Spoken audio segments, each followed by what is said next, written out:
Okay, so local maxes and mins, what we've seen so far is use the first derivative there. If it goes at a critical number from increasing to a decreasing function, then you got a max, or vice versa, you get a min.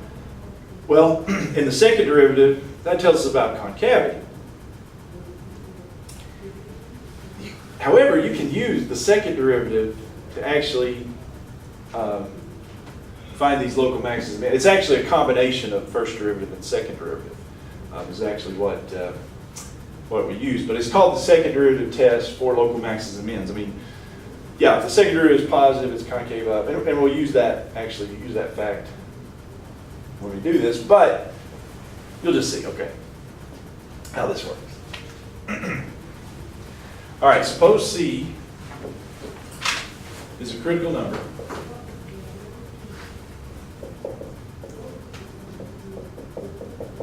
where f of C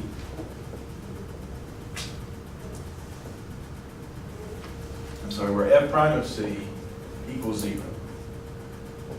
So this particular test, the second derivative test for local maxes and mins, it doesn't work when you have f prime of C does not exist. So it's only when f prime of C equals 0 can you use this. Suppose C is a critical number where f prime of C equals 0. And the second derivative is continuous near C. So again, you can't have any breaks or anything.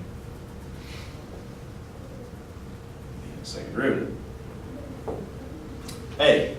So there's three parts of this test as well. If f double prime of C is greater than 0, then f of C is a local min.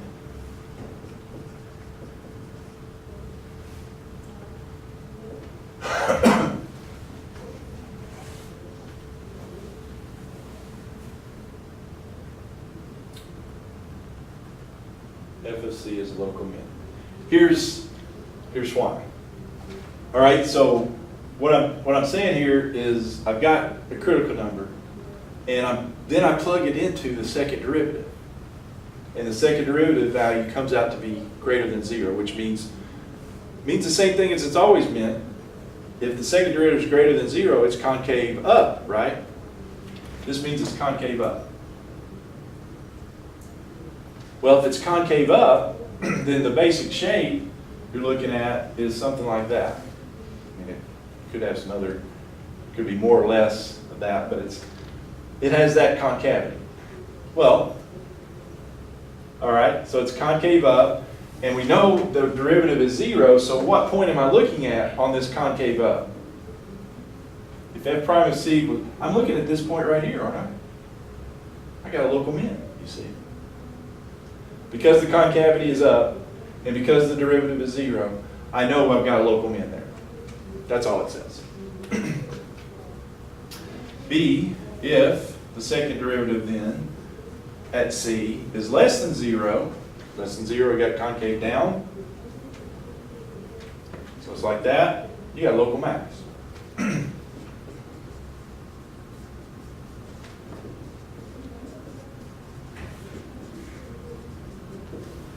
And I said there's three things.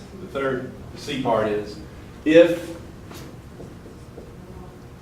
f double prime of C equals 0, right? Because you got greater than, you got less than, but the second derivative could equal 0. What happens then? Well, then the test here is inconclusive.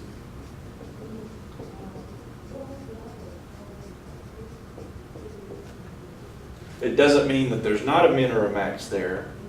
It could be a max still, or it could be a minimum there.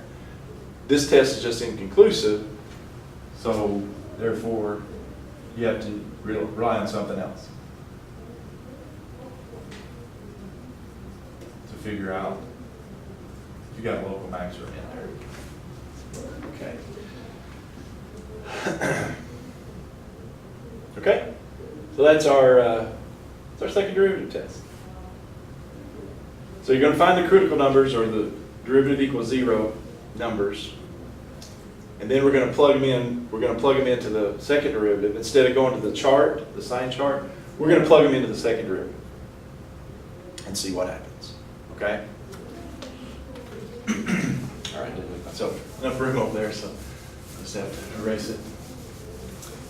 Recall what this test said. Okay. All right. So let's use the second derivative test.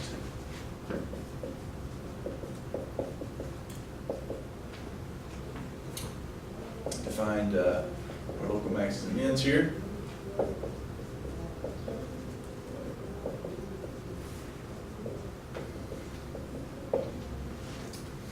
It's f of x. Number one anyway. F of x equals x to the fourth minus 4x squared plus 3. I'm going to use the second derivative test.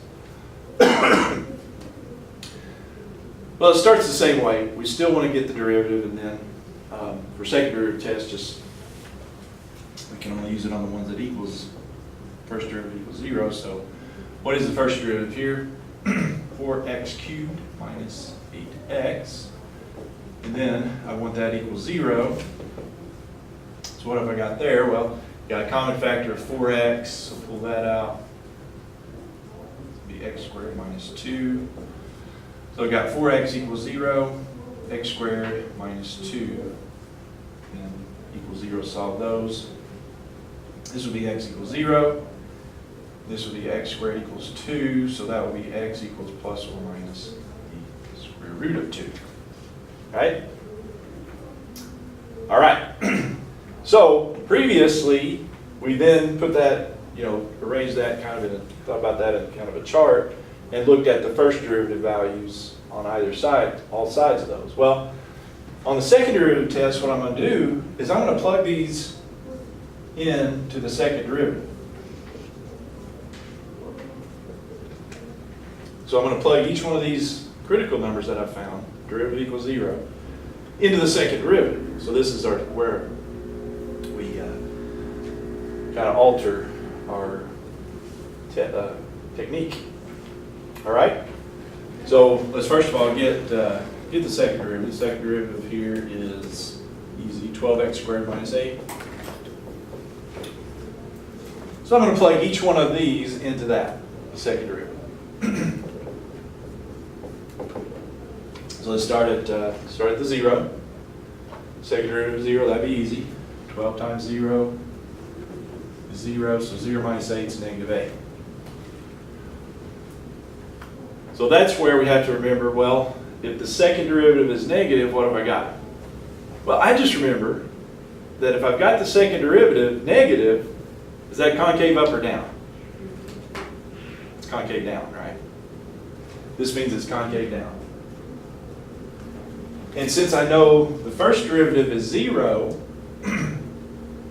at 0, I've got concave down, and I've got the first derivative is 0, so I'm talking about the local max, aren't I? So f of 0, so same x value, but the function value at 0 is the local max. Make sense? I've got concave down at 0, so it must be a local max. It's concave down. All right? So now do the others. Let's do square root of 2. So I plug in square root of 2 into the second derivative. All right, so that's 12 times the square root of 2 squared minus 8. Well, that's pretty nice because you square your square root of 2, you got just 2. So that's 24 minus 8, that's 16. It's a positive second derivative. Positive second derivative means concave up, which means one of these guys. And since I'm talking about first derivative is 0 at square root of 2, that's how I found this. It's a local min, right? So f of square root of 2 is a local min.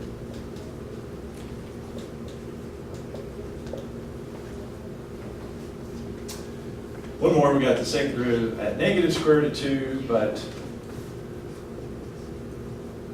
isn't that, because I'm squaring the negative square root of 2, that's still going to be positive 2.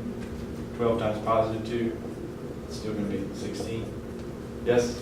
It's going to be 16. That's concave. And so we've also got a local min at f of negative square root of 2. Question?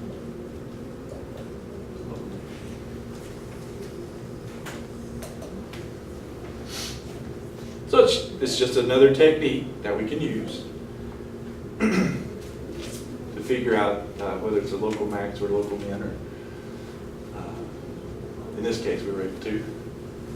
Take a look at another one here in a second. Question? Look okay? So far so good.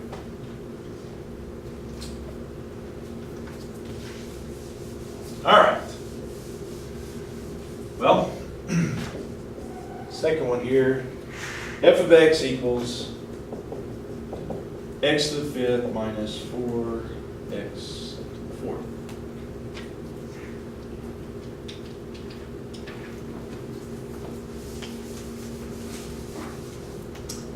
Use a second derivative test on that, if possible.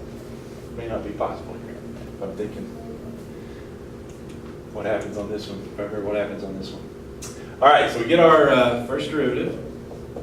We get 5x to the fourth minus 16x cubed. And we want that equals 0.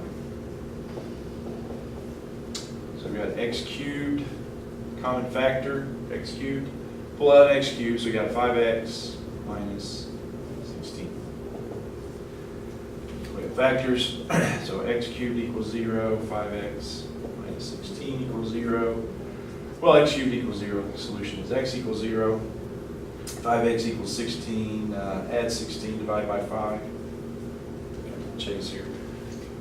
16 fifths. All right, well, we're potentially going to use our second derivative test.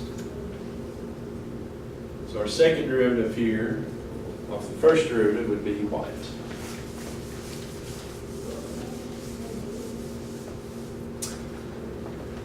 Second derivative would be 20x cubed minus 48x squared. And yeah, I can already see a problem. Let's do 16 fifths first, because that's not the problem.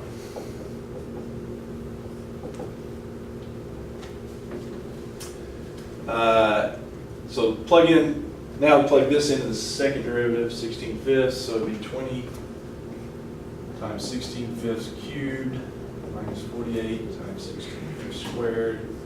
Just have to punch in the numbers there.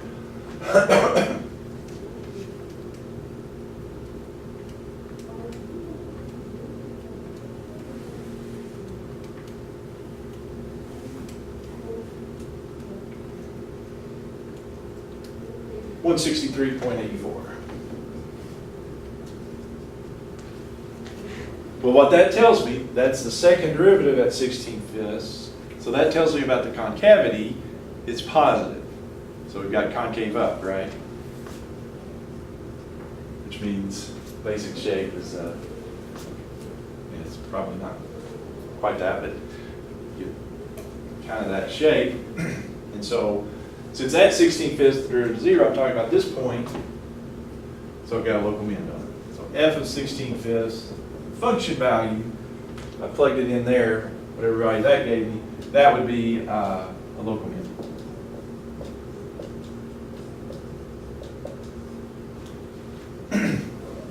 But where I run into the problem is with the 0, because if I plug in 0, the other critical number I got here, in, what do I get?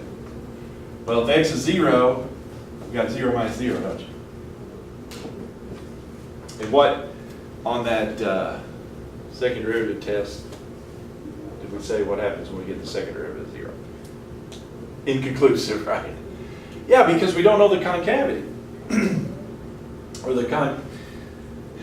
we've got a second derivative of 0, and so we don't have concave up or down. Can't tell what's going on there. So, yeah, the test here is inconclusive. So what does that mean?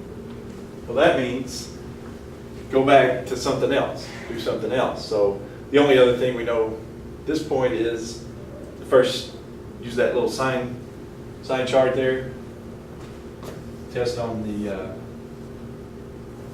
either side of 0. Now, with the 16/5, which is about what, 3 1/5, 16/5 out here. So I'd want to test, I don't want to go out beyond that, which I probably wouldn't anyway, but you got to be sure it's in the proper range here. So if I do the first derivative test on it, so look at, just see what the first derivative is on either side of 0 here. So yeah, I'm going back to the first derivative now, so plug in -1 to that.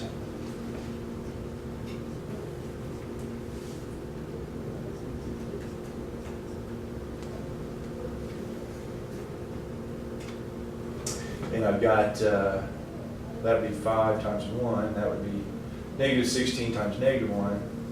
So we got a positive 21, so that tells me I've got an increasing, it's increasing up to there, up to 0. And then over here I've got, plug in 1 to the first derivative, so that's 5 minus 16, isn't it? Which is -11, which is decreasing. Yeah. So what have I got at 0? Well, it goes from increasing to decreasing. I got a max, don't I?